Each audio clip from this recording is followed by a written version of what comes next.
Yo guys, what is up? This is Maths for Swaggers. I'm your teacher, Raddest, and today we're gonna learn about the mathical, laugh,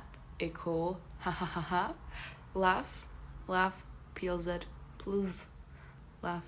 Anyway, so the mathical root properties. So here is a slide with all four mathical. I'm gonna start using that word now. It's great. Anyway, the mathical that's so stupid. Root properties. You can think of this rule like canceling it out. So if you have the nth root of something, and that something's being raised to the power of n, the n of the radical cancels out the n of the exponent. This is because, as we've covered in our roots and exponents video, roots are the opposite operation of exponents. Our first example is the square root of 3 squared. So here you just cancel out the 2 from the square root and the 2 from 3 squared, leaving you with 3. Same thing goes for your second example, 5th root of 10 to the power of 5. You cancel out the root and the exponent, and that leaves you with 10. Things do get a little bit more difficult when you look at the right side of the slide, with the 4th root of 1,000. Now, we know that 1,000 is just 10 to the power of 4, so same thing here. We cancel out the root and the exponent, and that leaves us with 10. We use the same logic for the last one, 5th root of 32. Now 32 is 2 to the power of 5, and I know you're tired of hearing this already, but you cancel out the root and the exponent, leaving you with 2. Okie schmokie, on to the second mathical property.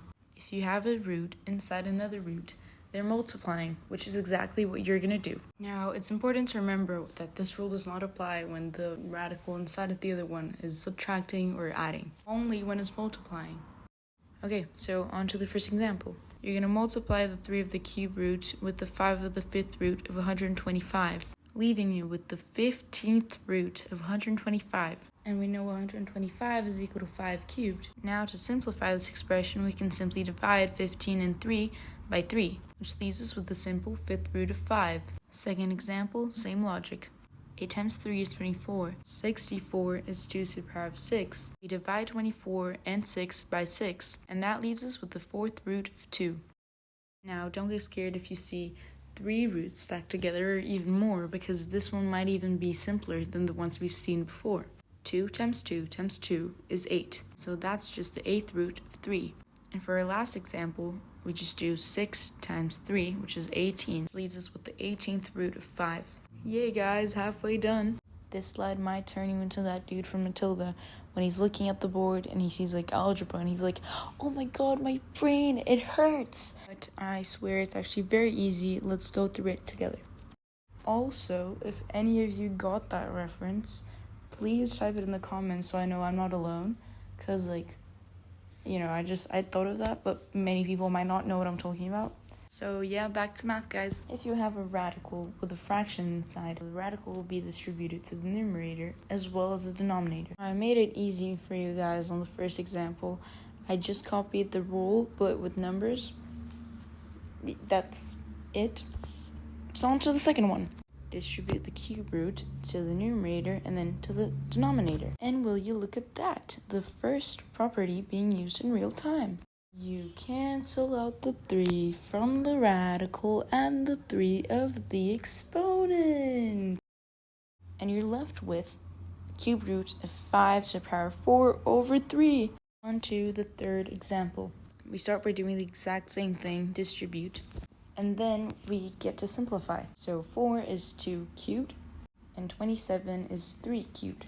And now we get to simplify even more by dividing the radical with the exponent by 2 on both examples. Look at how cool that is. Leaving us with cube root of 2 divided by the cube root of 3. Same logic on the last one.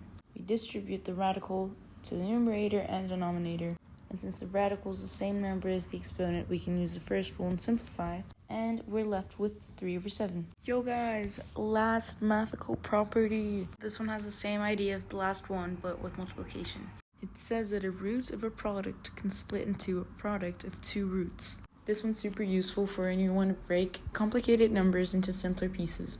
Now guys, it's important to remember that this rule does not apply to addition or subtraction, only multiplication. Now, as you can see on the first 2 examples on the first line, all it's doing is just separating two factors, right? But this can also work the other way around. If you have, for example, the second example, three factors with the same radical, you can just turn it into one big radical with all of those three multiplying. The second example shows us how great this rule is for simplifying. Since the first factor can just be simplified by using the first rule we saw, the 6 of the radical and the 4 of the exponent can both be divided by 2, leaving us with 5 times cube root of 7 squared. Oh my god, you guys, on to the last and final example. So we distribute the 8th root onto the first and second factor. We know that 64 is 2 to the power of 6 and 25 is 5 squared. So now what we do is divide the 8 of the radical and the 6 of the exponent by 2, leaving us with the 4th root of 2 cubed, and then divide the 8 of the radical and the 2 of the exponent by 2, leaving us with 4th root of 2 cubed times the 4th root of 5, or the 4th root of 2 cubed times 5. Oh my god, guys, we made it to the end of the video. Now you get to listen to my cool outro, and please follow for more rad, awesome math content like this. This is Math for Swaggers, and I'll stop with the chatters and clap your hands and up your stand, cause the rad math teacher has a subscribing feature. Yeah.